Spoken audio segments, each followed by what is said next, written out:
Everesting. It's brutal, it's fun, it's chaotic, it's intense.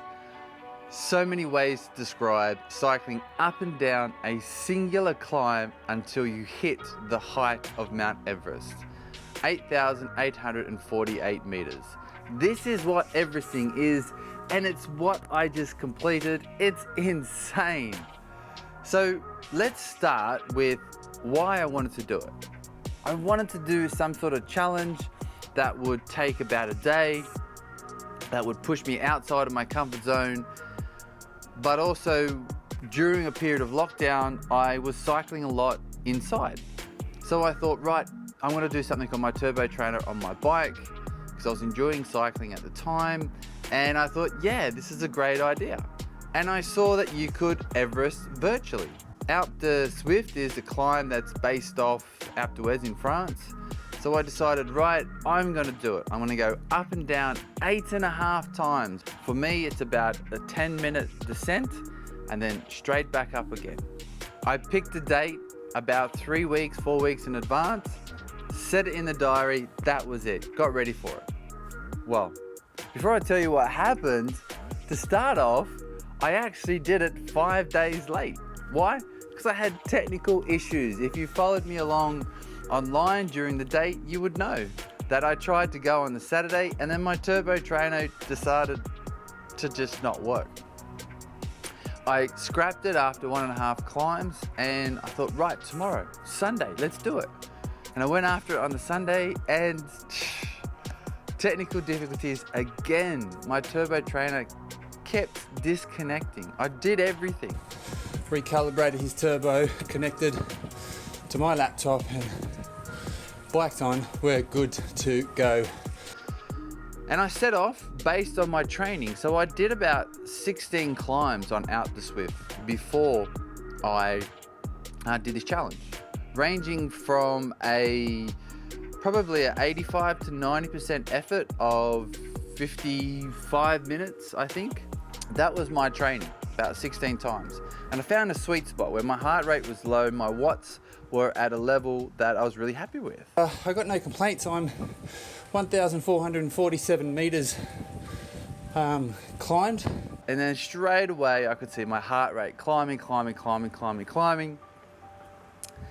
And I thought, this is not good. My watts were lower than I expected. I was training at around 230, 240 watts and doing 4 repetitions and feeling great. I was doing about 220 watts and my heart rate was climbing into the 140s, into the 150s. The sun comes up just over my shoulder here, and this room gets really warm. I'm heating up, I've got ice all over me. What I was eating was this vegan seedy loaf, nutrient dense, calorie dense, carbohydrates and fats. But that was starting to struggle to eat that.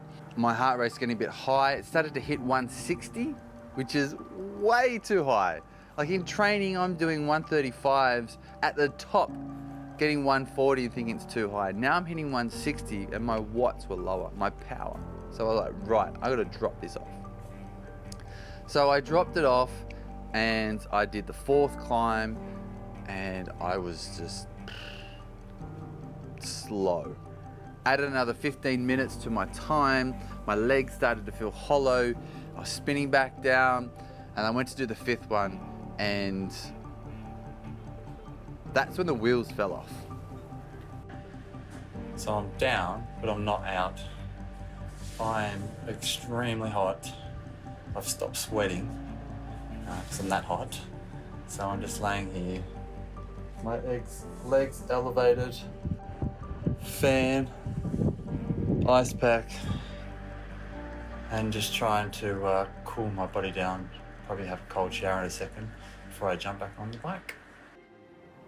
Boiling from the inside out.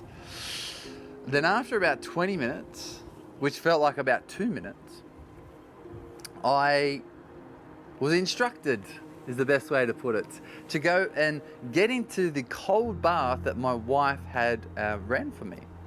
And I got in there and like I was shaking and shivering. I still had the goosebumps. 20 minutes, I thought I was in the bath.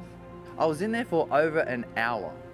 I had about an hour and 40 minutes off the bike to cool down. The good thing is I'm sweating again. So I've got 2.5 laps to go.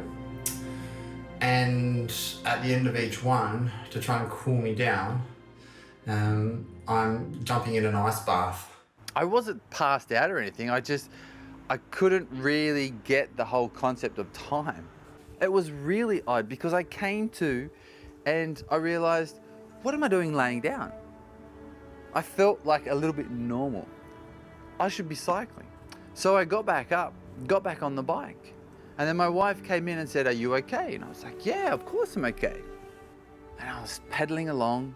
And the crazy thing is my watts increased, my heart rate had dropped, and I was cycling at the power and the heart rate like on probably like my second climb.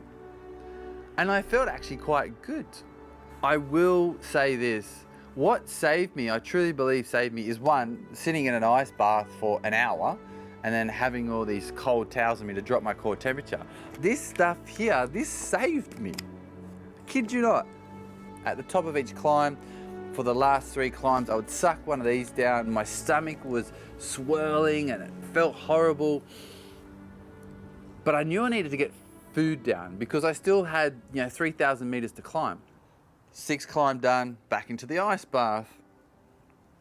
Back on, did the 7th climb, and halfway up the 7th climb, I started to feel my energy just drop off massively.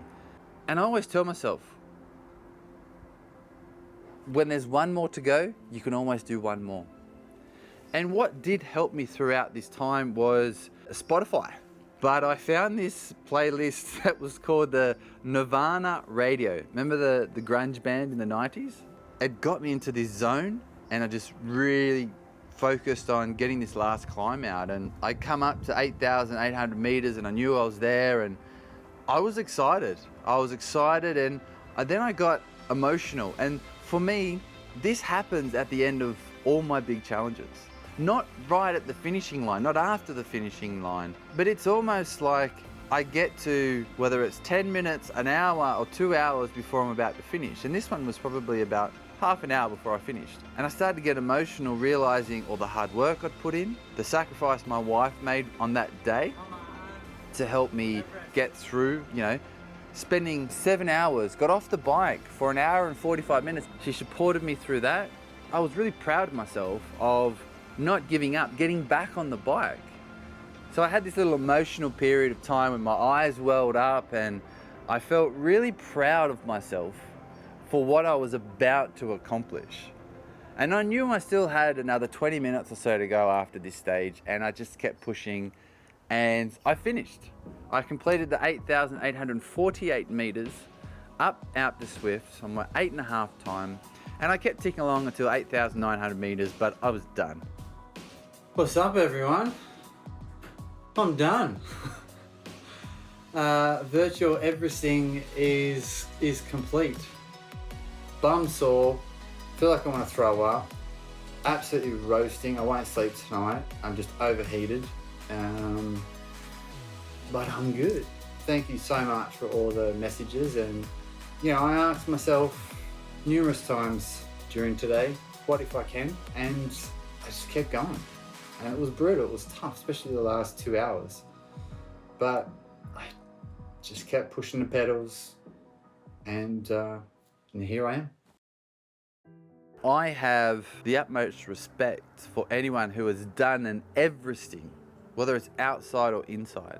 But if you've done it inside, on a turbo trainer, in your lounge room or your pain cave or whatever you want to call it, like that's seriously tough stuff. And I want to say congratulations to you if you've done it.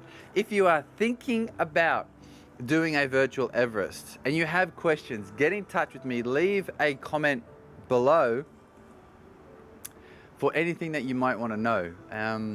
So it's been confirmed as well. So there's a website called everesting.cc. Hells 500 in Australia have created this Hall of Fame, of people who have Everested. And I'm up there now, and it's done, it's in there, it's sorted. So I've been asked a few times, would I ever do it again? Inside? Hell no. I don't say this very often, but I know that I'm pretty sure I would never do another virtual Everesting inside again. Would I do an Everesting attempt outside? Yeah, I think definitely in the future, some stage when, I don't know, I definitely would. But yeah, why not? And maybe even running. Maybe I'll do a running Everesting attempt sometime in the future as well. So look out for that. And I want to say thanks for everyone who supported me during this crazy challenge that I did. I completed. I got to the top of Mt Everest on my bike via my lounge room and the Swift app. So thanks for all the support, everyone. And remember, if it doesn't challenge you, it doesn't change you.